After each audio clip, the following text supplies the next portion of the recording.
Boa tarde, amigos e amigas do Observador Político, ouvintes da FM 93, telespectadores da nossa TV. Ontem eu já falei alguma coisa aqui. Nós estamos recebendo esta semana, aqui em Mossoró, uma equipe do governo chinês que veio fazer uma visita técnica.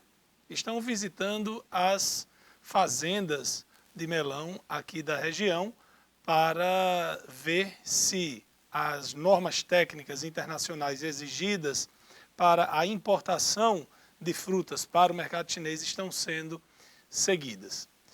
O importante é que, em se confirmando o que provavelmente acontecerá, porque um dos principais pontos diz respeito às pragas.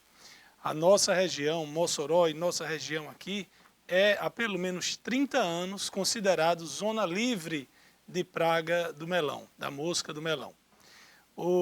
Na Europa, por exemplo, nem é exigido esse certificado, mas nos Estados Unidos é. E o melão daqui é exportado para a Europa, é exportado para o Canadá, para os Estados Unidos, México, para a África, para outros países da América Latina. E a China é, como eu disse ontem, o país mais populoso do mundo. É como se tivesse praticamente 7 vezes a população do Brasil vivendo em um único país. É 1,4 bilhão de pessoas que lá vivem. Obviamente nem todos consomem, nem todos vão consumir, nem todos têm condições. A China, apesar da gente ver essa questão de crescimento pujante de quase 10% ou 10% por ano, todos os anos, lá ainda tem muita gente miserável. Mas é o maior mercado consumidor do mundo. E há uma expectativa muito boa em se concretizando e a exportação correndo como os produtores esperam, pode gerar até 40 mil empregos aqui na nossa região. É muita gente. Como a gente sempre fala, Mossoró por muitos anos foi dependente demais da cadeia produtiva do petróleo. Mas ao longo dos anos, pela situação, pela localização geográfica e por vários outros fatores, a gente conseguiu diversificar a nossa economia. Hoje nós temos aqui praticamente 40 mil alunos matriculados no ensino superior. E você tem muita gente de outras cidades que vem aqui, se vier só para assistir aula e voltar para a sua cidade, ainda se deixa alguma contribuição aqui na cidade, porque sempre tem ISS da própria universidade, você tem um consumo ao redor da universidade, você tem o jantar, você tem o combustível, você tem as pessoas que vêm morar aqui, que alugam um apartamento, movimenta o setor da construção civil. Enfim, é um setor importante. Nós nos tornamos um polo educacional. Nós produzimos 97% do sal brasileiro. Nós temos aqui também 3 fábricas de cimento. Uma em Mossoró, uma em Baraúna e outra logo depois de Baraúna, que é a Cimenta Pudi, que como nós somos a maior cidade, se concentra muito aqui o que eles utilizam. Nós temos o petróleo, que ainda é muito forte. Então, a economia diversificada. E esse ponto da equipe chinesa, a gente concretizando e estabelecendo, fortalecendo tudo que a gente pretende para a China, vai fortalecer ainda mais a fruticultura. E na reunião de segunda-feira, um dado interessante, César, eu já sabia que nós produzimos 97% do sal brasileiro, mas não sabia que nós produzimos 95% do melão brasileiro. Nossa força econômica, né? Mas ainda não sendo devidamente aproveitada para o nosso crescimento econômico e social, principalmente social, porque estamos numa região rica de pessoas pobres, infelizmente. E aí a gente levaria programas e programas para debater por que chegamos a essa situação, porque não aproveitamos bem as nossas riquezas naturais que nós temos em prol de melhor vida para a população. E aí a gente vai enveredar por vários caminhos, em vários setores, e chegar a uma conclusão de que os nossos representantes, com raríssimas exceções, não cumpriram bem o dever de casa.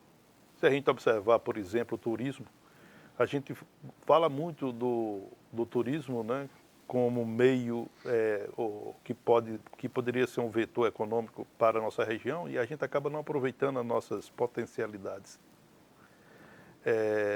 Vamos pegar a partir da Praia de Tibau, aqui próximo de Mossoró, 20 minutos que nos separam de Tibau, né?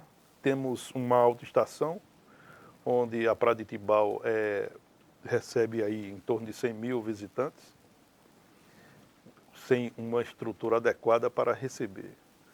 E a gente faz uma viagem ao túnel do tempo e a gente não vê obras estruturantes para que esse potencial turístico possa ser melhor aproveitado. Tirando aí a duplicação da RN que nos liga a Tibau, que foi realizado pelo governo Rosalba Ciarline, obra inaugurada no segundo semestre de 2014, importantíssima, temos que reconhecer, né, que é a estrada, né, a Rota do Sol Nascente, assim foi batizado, que encurtou ainda mais o caminho de Mossoró para Tibau e para as praias da Costa Branca. Porém, nós não temos políticas públicas que possam melhorar o turismo como meio econômico. Tibau a nossa região sofre com a ausência total do governo do estado nesse setor. O governo do estado, e aí eu não estou falando do atual governo, estou falando de todos os governos que por aí passaram, que não tiveram o devido zelo, o devido cuidado, que não olharam com bons olhos para esse lado do interior do Rio Grande do Norte. Basta só lembrar aqui que o Mossoró Cidade Junina, que é a maior festa junina do Rio Grande do Norte e uma das maiores do Brasil, vai chegar à 23ª edição neste ano, sem nunca ter recebido a devida atenção do governo do estado do Rio Grande do Norte. Nessas 22 edições que já ocorreram, a partir de 1997, o Cidade Junina nunca teve um stand, ou nunca teve um camarote da Secretaria de Turismo do Rio Grande do Norte. O Cidade Junina nunca apareceu em lugar de destaque nos salões de turismo que o governo do estado participa. Essa é uma prova muito clara de que o interior do estado sempre foi esquecido e continua sendo esquecido pelos governos. E aí a gente pode ampliar isso mais para Apodi, que tem um lajeado de Soledade. Nós temos Patu, na região serrana do Alto Oeste Potiguar, e essas potencialidades nunca foram exploradas para que pudesse transformar em verdadeiro vetor da economia regional. Bom, o que existe de positivo é a nossa riqueza natural, bem dita aqui por Laíri Neto, pegando aí essa questão da produção de sal, que nós somos responsáveis por quase a totalidade da produção do Brasil, e temos essa produção de melão, temos o maior produtor de melão da América Latina, né? A fazenda aqui entre Mossoró e a cidade de Aracati, entre o Rio Grande do Norte e o Ceará, e que até hoje ainda não deu uma resposta maior, porque falta exatamente esse amparo, essa sustentação a partir de políticas públicas. De qualquer forma, nós continuamos esperançosos, somos otimistas por natureza e ainda esperamos que nos dias próximos, nos anos próximos, os governos possam, enfim, olhar melhor para a nossa região e assim fazer levantar voo o nosso desenvolvimento econômico. Uma notícia aqui, chamada a atenção, o chefe da Secretaria de Comunicação Social da Presidência da República, ele recebe pagamentos de empresas que recebem dinheiro de emissoras e agências que são pagas pelo governo federal. É um relacionamento que não pode dar certo. Como é que você paga e é contratado. Né? O Fábio Wangarten recebe por meio de uma empresa do qual é sócio dinheiro de emissoras de TV e de agências de publicidade contratadas pelo próprio governo. No ano passado, a SECOM gastou praticamente 197 milhões de reais em campanhas. Ele é sócio da FW Comunicação e Marketing e oferece serviços a essas empresas que são pagas pelo governo. Eu penso que esse volume foi muito mais na produção do que na veiculação, né? Porque o governo divulgou muito pouco as suas ações, né? Principalmente nos grandes veículos de comunicação do país. Foram raras as campanhas publicitárias. Tivemos muito, eu acho que já na reta final de 2019, tivemos uma mídia da Petrobras, tivemos uma mídia do Ministério da Educação e uma do Ministério da Cidadania, não mais do que isso. Eu não recordo de ter visto outra campanha publicitária do governo federal através dos veículos chamados convencionais, como a televisão, por exemplo. Mas teve. Na televisão? Sim, teve campanhas. Até alguns dados que nós falamos aqui ao longo do ano, por exemplo, a Band aumentou 300%, o SBT aumentou 400% do que recebia antes, inclusive receberam mais do que a Globo.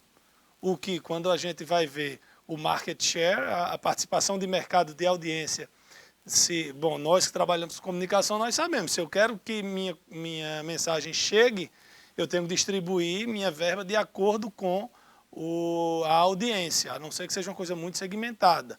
Mas a Globo tem a maior audiência. A Globo tem mais audiência do que a segunda, terceira e quarta colocada juntas. Não tem sentido o SBT receber o triplo da Globo, mas recebeu. Né? A empresa que Fábio é sócio, ele tem 95%, outros 5% é da mãe dele, é no nome da mãe dele, presta serviço de estudos de mídia a TVs e agência. E recebeu dinheiro a empresa dele foi contratada pelas empresas que ele contrata enquanto governo. É, no mínimo, esquisito esse relacionamento. Olha, como nós noticiamos ontem, que o governo federal certamente iria reajustar o valor do salário mínimo para 2020, baseado na inflação oficial, que só foi divulgada após o salário mínimo ter sido estabelecido no finalzinho de dezembro de 2019, à noite o presidente Jair Bolsonaro confirmou o reajuste, o salário mínimo terá o reajuste no valor da inflação de 2019, ou seja, 4,48%. Daí o salário mínimo, que seria de R$ 1.039, subirá para R$ 1.045 a partir de fevereiro. O reajuste será feito através de medida provisória, ato que tem força de lei imediatamente. O objetivo com a medida é evitar perdas inflacionárias. Isso aí a gente explicou no programa de ontem. Ou seja, se o governo tivesse mantido o 1.039, o governo não teria repassado para o salário mínimo a inflação de 2019, que foi de 4,48%. Teria passado apenas 4,1% de reajuste. Segundo o governo, o novo piso nacional de salários de 1.045 a partir de fevereiro vai impactar o orçamento da União em mais de 300 milhões de reais. O INSS tem uma fila enorme de pessoas que pediram os benefícios, concessão de benefícios, e não tem conseguido dar conta da quantidade. Quando começou a discussão da reforma da Previdência, já começou-se ali uma corrida daquelas pessoas que tinham direito à aposentadoria com medo das mudanças que seriam feitas.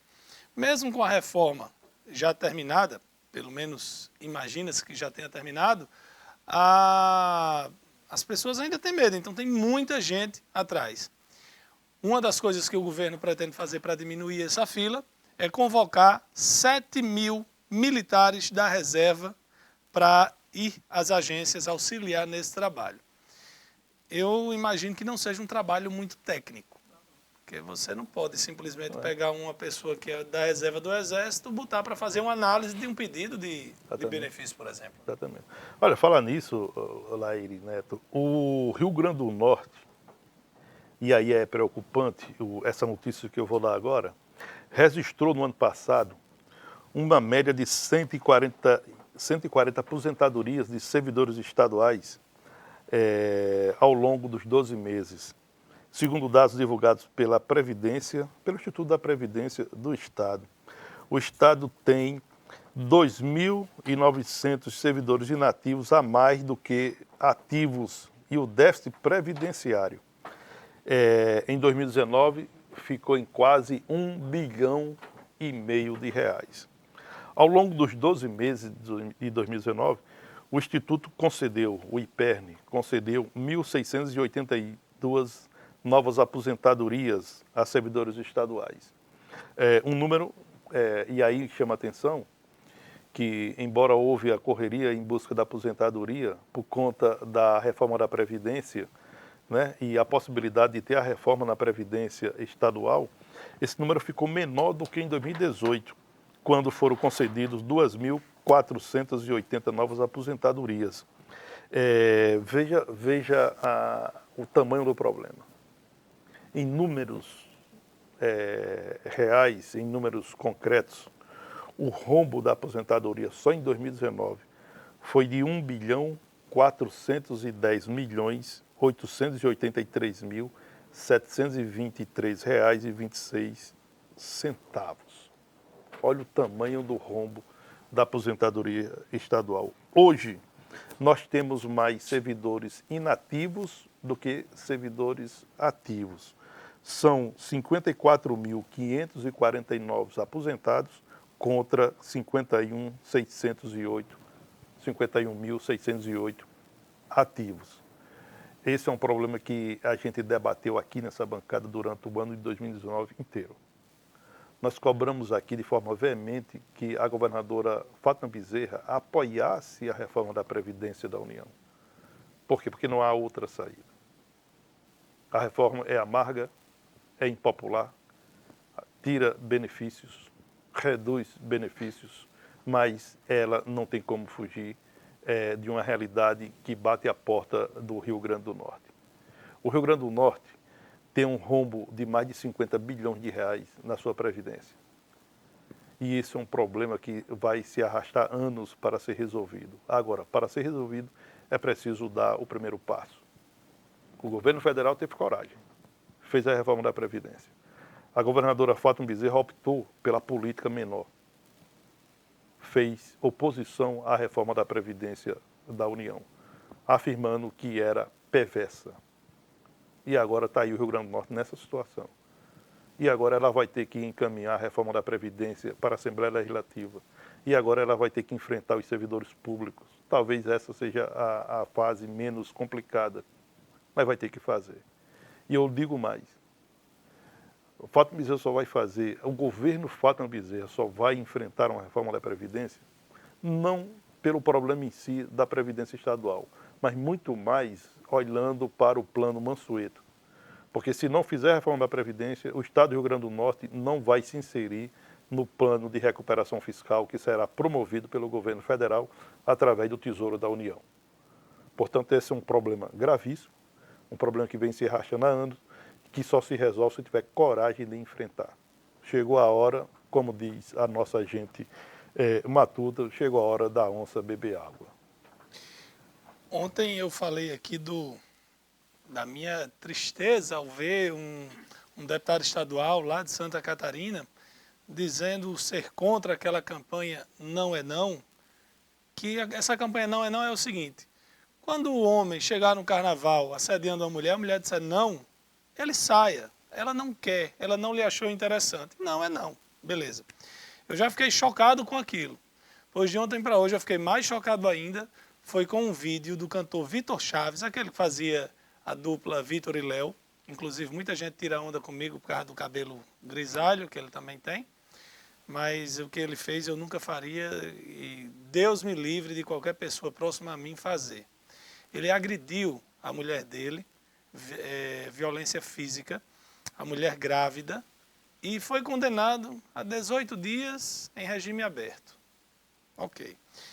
Bom, imaginava eu que o fato de ter sido condenado, ter sido publicizado, ele ter sido humilhado publicamente, exposto, ele ia se tocar da bobagem que fez.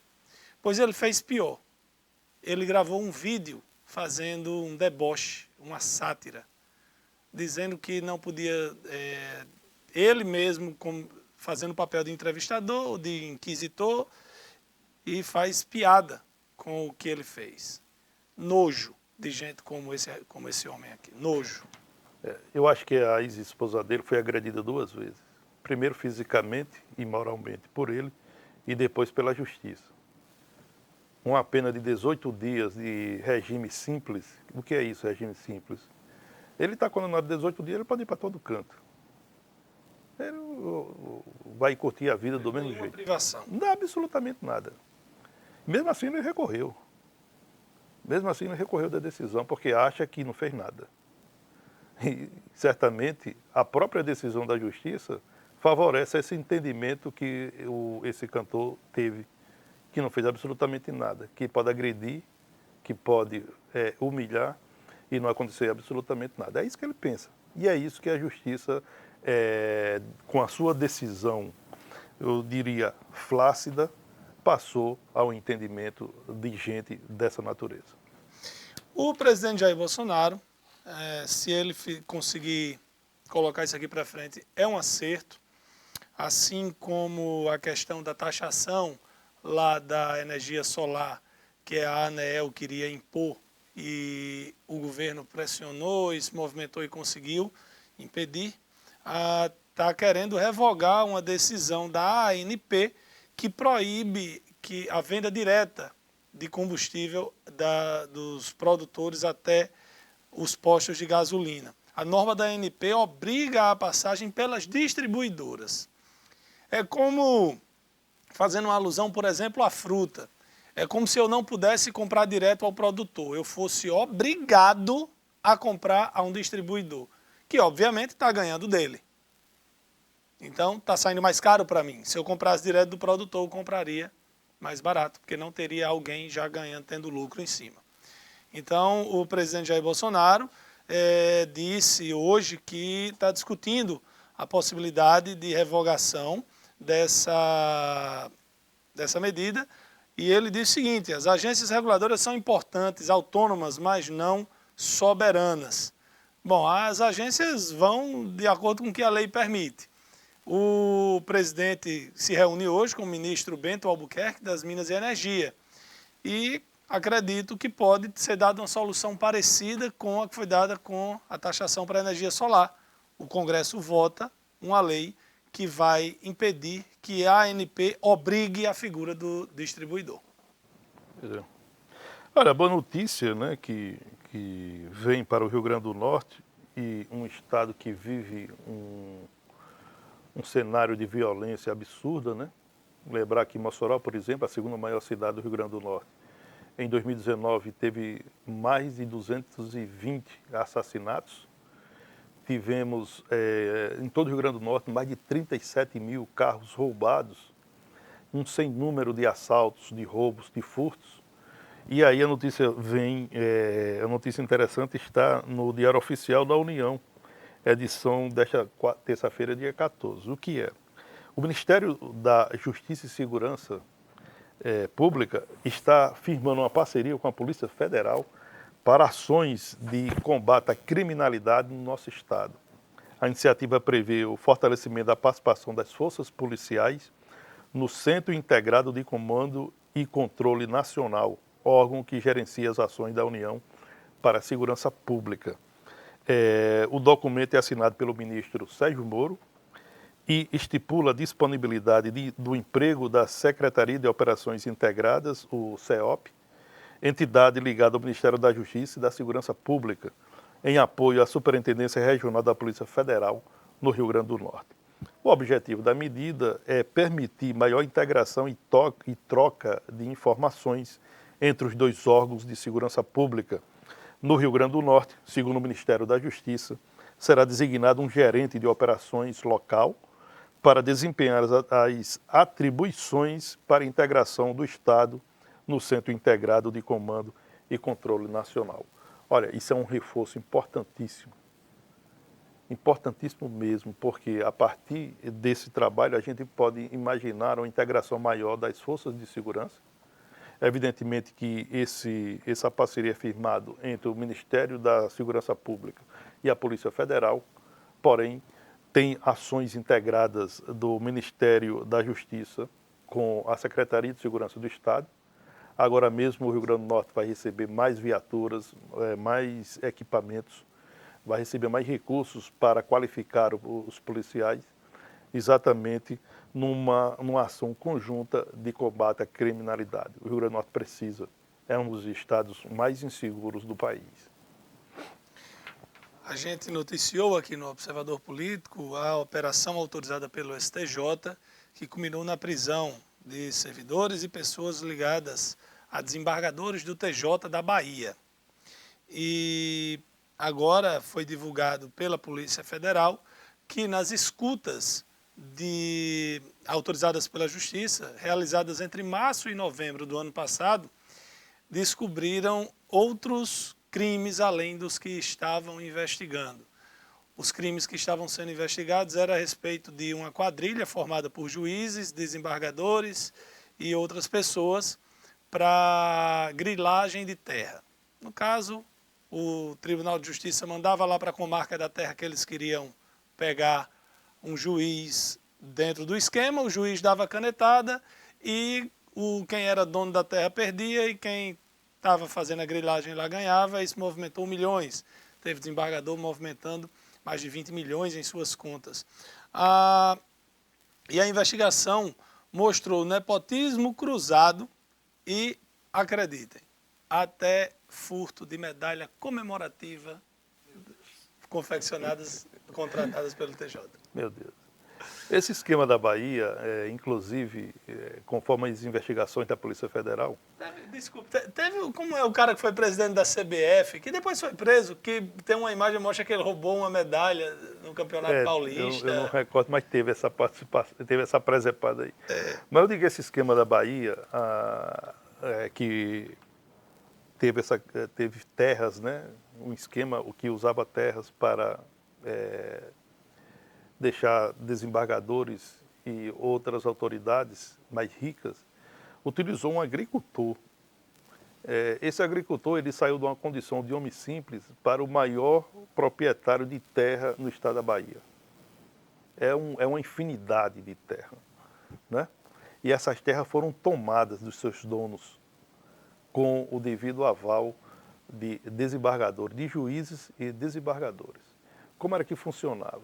Esse pequeno agricultor que aceitou participar desse esquema, ele invadia as terras, né? E depois entrava com um processo na justiça e esse processo era julgado e aprovado a seu favor. A sentença sempre a seu favor. E ele foi juntando uma enormidade de terras. E aí, a partir dessas terras, foram produzindo dinheiro dividido com autoridades do judiciário baiano. É uma situação que atinge a imagem do judiciário. Existe um trabalho no Conselho Nacional de Justiça, no CNJ, para combater esse mal dentro desse poder.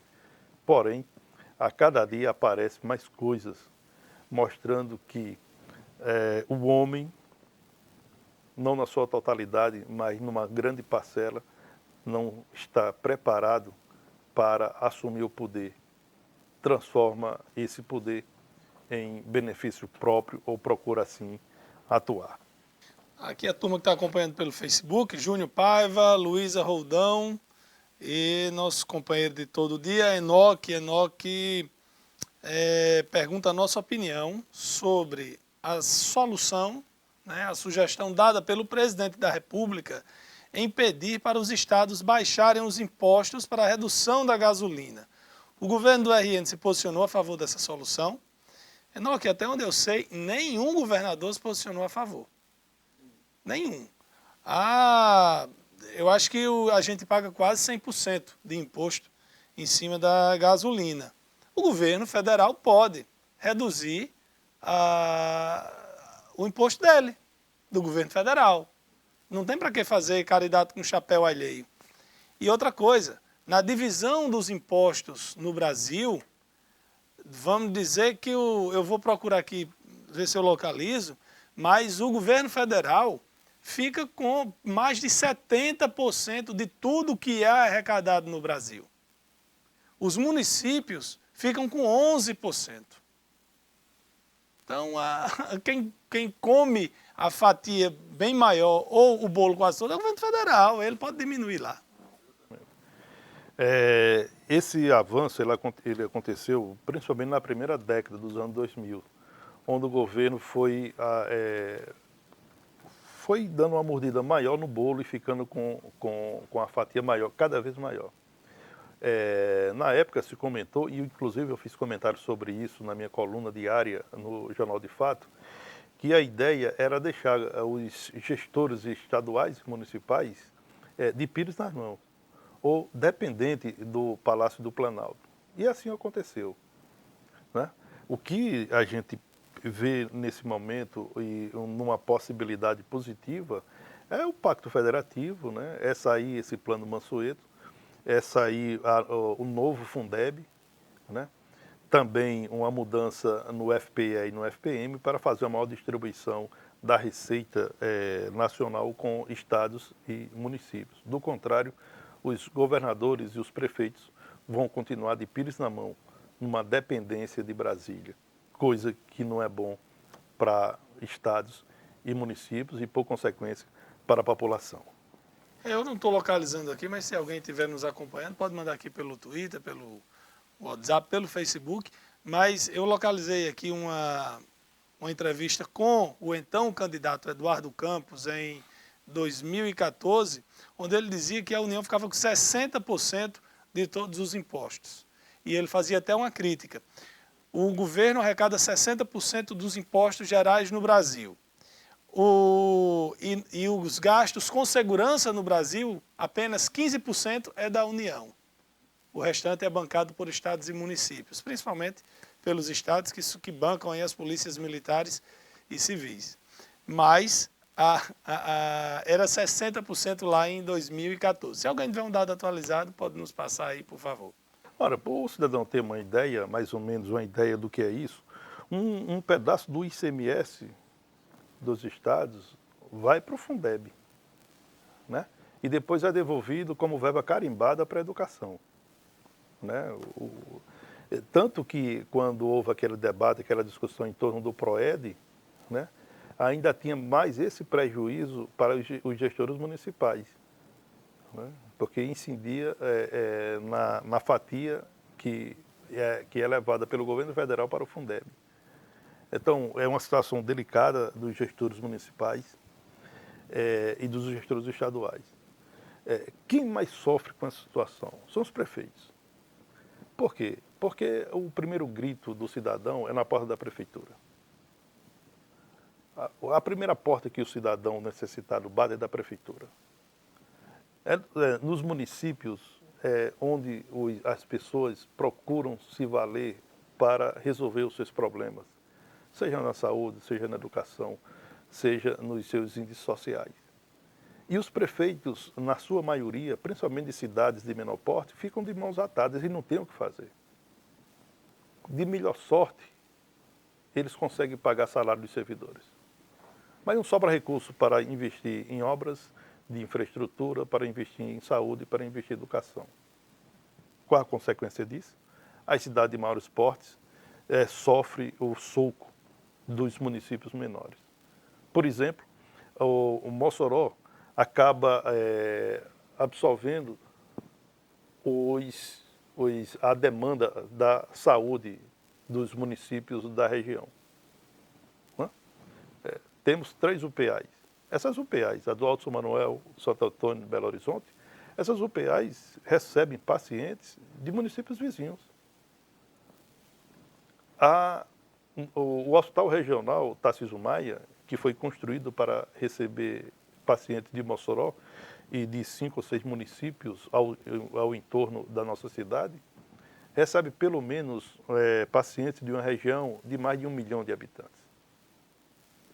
Então são esses gargalos que acabam prejudicando a assistência à saúde, mas aí a gente voltando para a questão dos prefeitos, eles talvez e provavelmente não sejam os maiores culpados, porque eles vivem de mãos atadas, sem recursos para investimentos, e investimentos em áreas consideradas vitais para a vida das pessoas.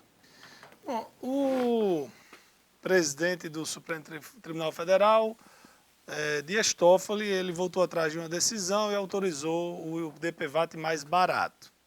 Quem já tinha pago pode receber o dinheiro de volta. Uma única seguradora é a responsável por todo o dinheiro do DPVAT. E agora está vindo à tona alguns gastos suspeitos, de pessoas ligadas a parlamentares, a ministros do judiciário. Essa empresa deveria ter colocado no ar hoje um site para começar a restituição. Só que a procura está tão grande, já que 1,9 milhão de pessoas pagou o DPVAT a mais. Eu já havia ouvido pela manhã e agora confirmei aqui, está fora do ar.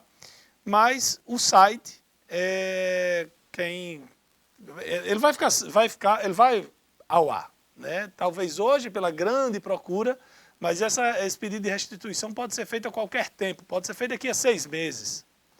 Para proprietário de carro, o valor é bem baixinho, é R$10 e alguma coisa. Para moto, se eu não me engano, é 60 ou 50 reais, é mais alto. Não sei o valor exato. Mas o endereço em vez de www, você usa restituição.dpvatsegurodotrânsito.com.br. Você pode tentar, se você já pagou adiantado, pode tentar receber daqui a alguns dias. Quem sabe ainda hoje volta ao ar, mas o fato é que 1,9 milhão de pessoas têm direito a essa restituição. Olha, falar nisso, chama atenção a auditoria da KPMG nas contas da seguradora Líder, responsável pela gestão do seguro DPVAT. Essa auditoria traz conversas de WhatsApp, trocas de e-mails e recibos de pagamentos que mostra a proximidade de antigos gestores da empresa com políticos ou pessoas próximas a eles. Tem destaque em especial, segundo matéria que está no site UOL, o detalhamento de uma cadeia de relacionamentos que ligava a Líder ao Diretório Nacional do PSL no período analisado. O PSL foi a sigla com a qual o presidente Jair Bolsonaro se elegeu. Bolsonaro foi filiado ao partido até dezembro de março de 2018 a novembro do ano passado, né? E o filho do presidente, o Eduardo Bolsonaro, que é deputado, continua afiliado à legenda. Os elos com o PSL, identificados pela auditoria, envolve tanto integrantes em diferentes negócios que a KPMG incluiu no relatório final. Um desenho esquemático para detalhar as conexões. O presidente nacional do PSL, Luciano Bivar, nega qualquer participação, qualquer elo do PSL com a Líder. É muita coisa, né? Os Estados Unidos... 12h40, só uma notícia aqui rapidinho. Os Estados Unidos voltou atrás, na verdade foi um arré de um arré. Lá atrás, os Estados Unidos, o governo americano disse que ia apoiar o Brasil para fazer parte da Organização de Cooperação e Desenvolvimento Econômico, a OCDE. Depois não apoiou o Brasil, apoiou a Argentina. E agora voltou atrás da ré e botou para frente de novo o apoio ao Brasil. Está sendo muito comemorado. Eu imagino que é uma manobra, é mais contra o novo presidente argentino do que a favor do nosso país, né? Só para complementar, o OCDE é importantíssimo, né? Formado por 36 países, a maioria da América do Norte e da Europa. E o processo de inserção ao OCDE não é fácil e o percurso é muito longo, né? São mais de 100 requisitos para um país ser aceito. Isso leva pelo menos 2 a 3 anos para concluir esse processo. O importante é que o apoio dos Estados Unidos ao Brasil, colocando o Brasil à frente da Argentina, isso significa dizer que o Brasil terá finalmente a possibilidade de entrar nesse seleto grupo de países ricos da Europa, da América Latina e do mundo, né? É importante esse processo. Vamos ao nosso intervalo e daqui a pouco a gente volta com o Observador Político.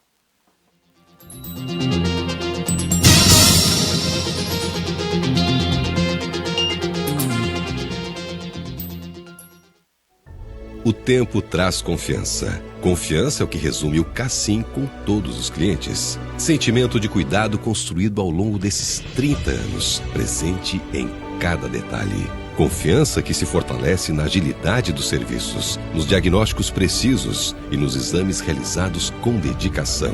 Confiança em saber que aqui sua saúde está em primeiro lugar e sempre em boas mãos. Cassim, 30 anos crescendo com qualidade. Na BrisaNet você tem a internet com conexão estável para ouvir música, assistir filme e jogar online. Tem telefone fixo com liberdade para falar o quanto quiser, economizando na hora de pagar. Ah, e a BrisaNet agora também é móvel. Escolha o plano que seja a sua cara. Fale e navegue à vontade de qualquer lugar com o chip Brisa Móvel. BrisaNet, nosso link favorito é te conectar ao mundo. Joana, Lucas e Emily. Sabe o que essas e outras mais de 1.500 crianças e adolescentes atendidos pela Casa Durval Paiva têm em comum? Todos são unidos por um mesmo sentimento: a esperança. A Casa Durval Paiva, de apoio à criança com câncer, transforma os seus valores em atitudes. Porque mais do que concreto, a Casa Durval Paiva, de apoio à criança com câncer, é feita de pessoas que amam pessoas, de sonhos que abraçam a fé, de esperança que brota no coração de quem nasceu para vencer desafios.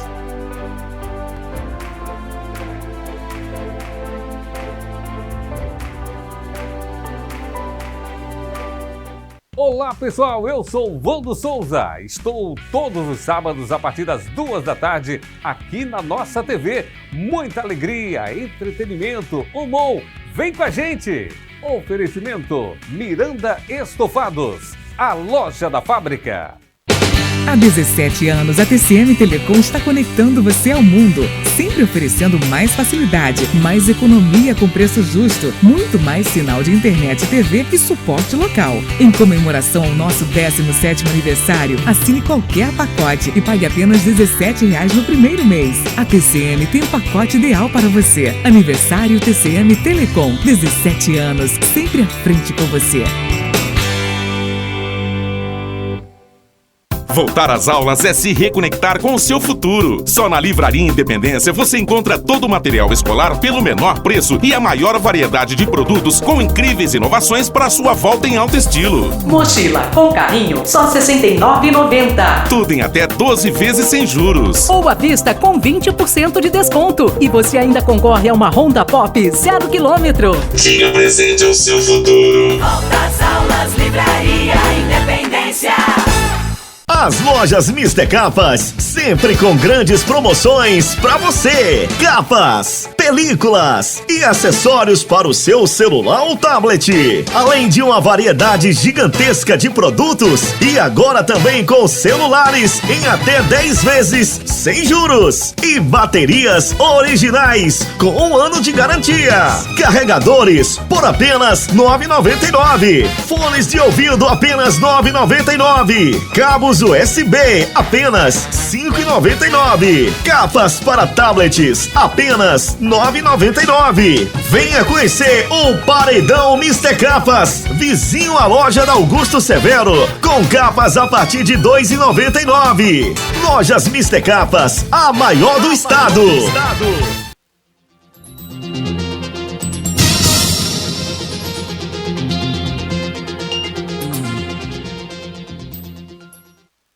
Estamos de volta com o Observador Político pela nossa TV e pela Rádio FM 93.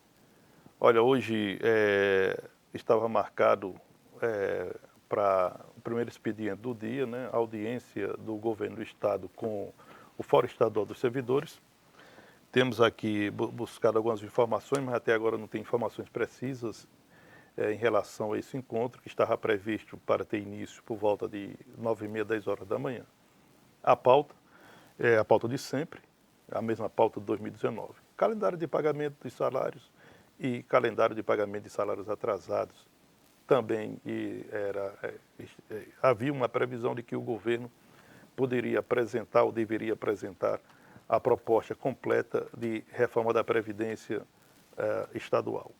De antemão, os líderes sindicais, principalmente a presidente do SINSP, sindicalista Jane Aire Souto, e o Sindisaúde, Sindicato dos Trabalhadores em Educação, assumiram posição pública contrária à reforma da Previdência, principalmente nos pontos que eleva a alíquota de contribuição de 11% até 18% e também que aumenta o período ou o tempo para aposentadoria, que aumenta de 60 para 65 anos homem e de 55 para 62 anos mulheres. Então, vamos continuar aqui aguardando para saber se tem alguma decisão concreta, um resultado concreto dessa audiência do governo do Estado com o Fórum Estadual de Servidores. Bom, mandar aqui um abraço para Gelcione Silva, que está nos acompanhando, Thales Silvano, e Gabriel Silva diz o seguinte: hoje tem jogo do Potiguar, jogo difícil, mas não impossível. O irmão de César, Marcos, é um bom comentarista. Marcos Santos comenta na Rádio 93, na equipe de esporte da 93. Esse jogo está marcado para as 20 horas, vai ocorrer na Arena das Dunas. Para quem critica o nosso estádio Leonardo Nogueira, e merece críticas mesmo, porque é um estádio velho e precisa de reformas, esse jogo estava marcado para o Frasqueirão, que é o estádio do ABC, lá em Natal. E por conta de problemas técnicos, esse jogo teve que ser adiado ou ser transferido, para a Arena das Dunas. Lembrando que é a 4ª rodada do Campeonato Estadual 2020. O Potiguar vem nos seus últimos 3 jogos, ou nos 3 primeiros jogos, uma derrota, um empate, uma vitória. Tem 4 pontos e precisa vencer para pensar em buscar título nesse primeiro turno da competição. E aqui no Rio Grande do Norte, César falou que tinha a reunião, ainda não foi dito, mas César, a governadora tinha prometido nos primeiros dias de janeiro pagaria a folha de novembro de 2017. Exatamente. Foi pago? Não, porque está aguardando ainda os 180 milhões de reais daquela operação de crédito com Deicoval, né? Banco Deicoval. Deicoval. O que é isso? A negociação foi fechada com o banco, o governo deu de garantia as receitas dos royalties de petróleo de 2020 até 2022, algo em torno de 458 milhões de reais, previsão evidentemente, enquanto que o governo receberá 180 milhões desses recursos. O governo garantiu que quando cair no cofre, pagará o restante da folha de novembro de 2018, que é em torno de 80 milhões de reais. Quem é que falta receber esse mês?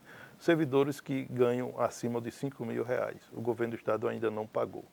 A governadora garantiu que na hora que cair esse dinheiro do empréstimo do Deicoval, o governo vai quitar a folha de novembro de 2018. O que é que está faltando?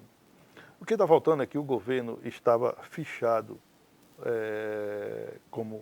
para usar um termo popular, né? Estava sem autorização para contrair operação de crédito. Por quê? Porque o governo, no ano passado, não pagou nenhuma das parcelas dos empréstimos que estão em aberto. A União teve que responder por quase 100 milhões de reais só de parcela de empréstimo que o governo do estado deixou de pagar. Com isso, o governo ficou impedido de realizar novo empréstimo com aval da União até 20 de setembro de 2020. Esse prazo está em vigor. mas o governo tenta, em Brasília, fazer com que a Secretaria do Tesouro Nacional assine autorização para que, finalmente, essa operação de crédito seja consolidada. Isso ocorrendo, o dinheiro será depositado na conta do Estado. O presidente aqui do nosso vizinho, da nossa vizinha Venezuela, está querendo chamar a atenção. Ele agora diz que está pronto para arrebentar os dentes do Brasil e da Colômbia. Ora, eu realmente não consigo entender como é essa história do Guaidó, que era presidente do Congresso de lá, se autoproclamou presidente, mas como é que você se autoproclama? Daqui a pouco vai chegar um e vai se autoproclamar prefeito de Mossoró, por exemplo. Como é? Vai chegar lá no banco e vai dizer, olha, quem assina agora sou eu? Na realidade, isso aí funciona mais para a comunidade internacional, né? A comunidade internacional reconhece como... Na prática, não. Na prática, não. Quem tem o controle do exército, né, das forças da Venezuela é o Maduro, continua com as forças. E o Guaidó continua com o apoio da comunidade internacional, que reconhece a sua eleição. No nosso continente, né, penso que só a Argentina e Bolívia, né? Argentina e Bolívia, Okay. que reconhece Maduro presidente. Sim, sim. Né? Enquanto que os demais países não reconhecem a eleição de Maduro e entendem que o presidente de direito é o Guaidó. E continuando o nosso giro internacional, o Irã bombardeou mais uma base militar no Iraque, que é ocupada utilizada por militares americanos. Não há confirmação de morte. Foi ao norte de Bagdá, numa cidade chamada Taji, fica ao norte de Bagdá. As agências de notícia internacional falam em 3 civis feridos, mas, por enquanto, nenhuma morte. Os Estados Unidos cometeu algo que é uma afronta muito grande ao Irã. Matou o segundo homem mais forte do Irã. Terrorista ou não, é o homem segundo mais poderoso. E é como se fosse assim, um tiro de bazuca. E o Irã está dando uns tirozinhos de espingarda de seta. Eu só não sei... E atirando ruim. É muito ruim, não acerta São ruim de pontaria, né? São tão ruins que acertaram um avião da Ucrânia que não tem nada a ver com isso. Pois é.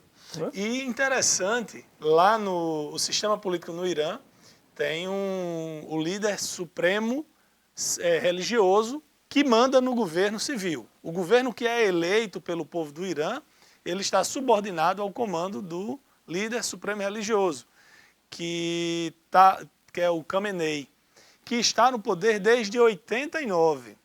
O Ayatollah Khomeini foi o responsável pela revolta, pelo golpe lá em 79, passou 10 anos, morreu, e o Khamenei está desde então.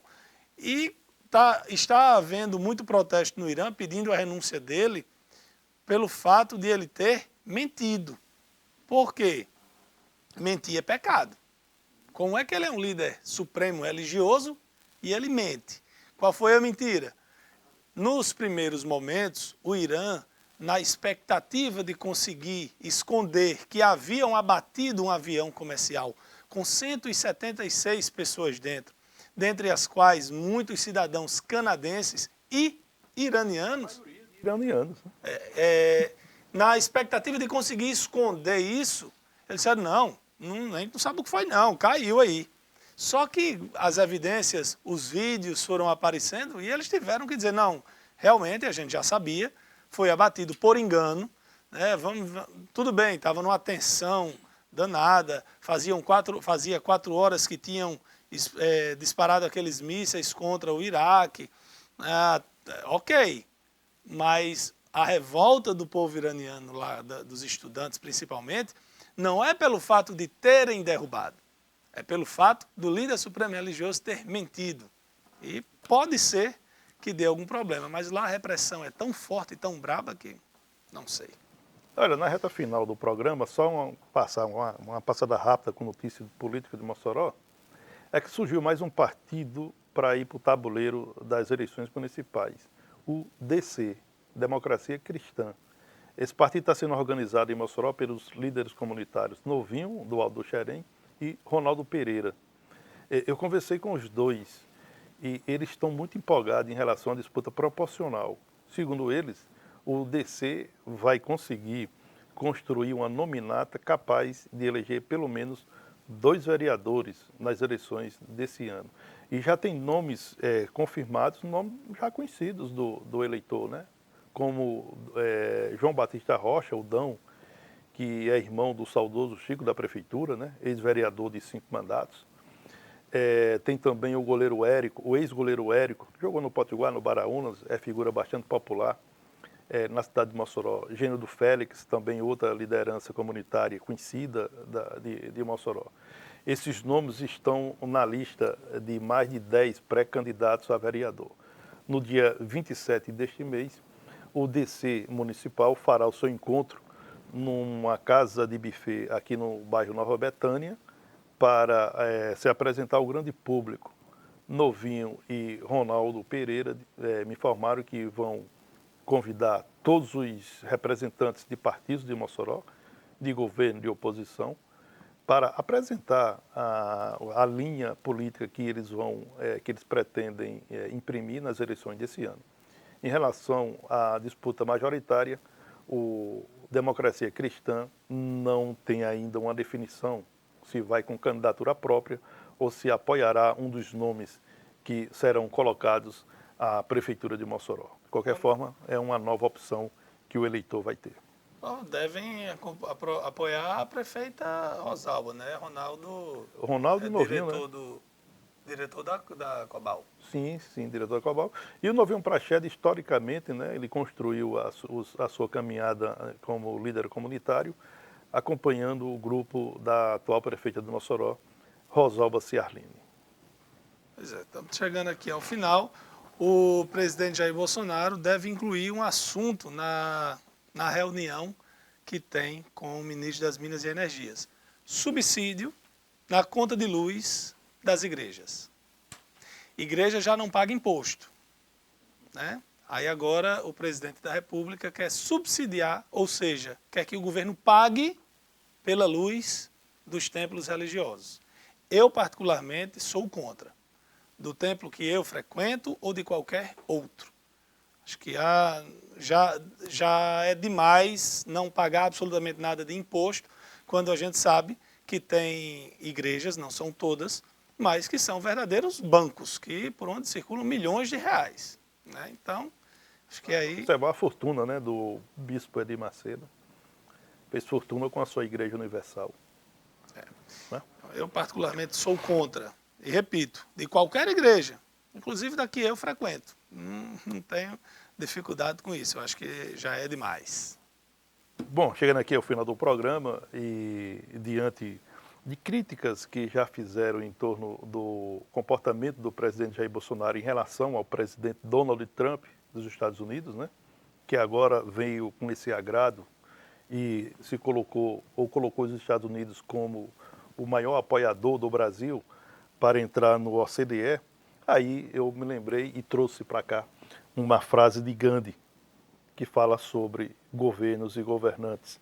Ele certa vez disse: aquele que não é capaz de governar a si mesmo, não será capaz de governar os outros. Uma boa tarde a todos e até amanhã. E Vladimir Putin, que é presidente da Rússia, comanda a Rússia desde 1999, apresentou hoje um plano para continuar no poder após 2024. Então, o premier russo Dmitry Medvedev pediu demissão do cargo. Então, ele deve ficar pelo menos até 2029 também. Obrigado a todos pela audiência, tenham todos uma boa tarde e amanhã, se Deus quiser, o Observador Político estará de volta.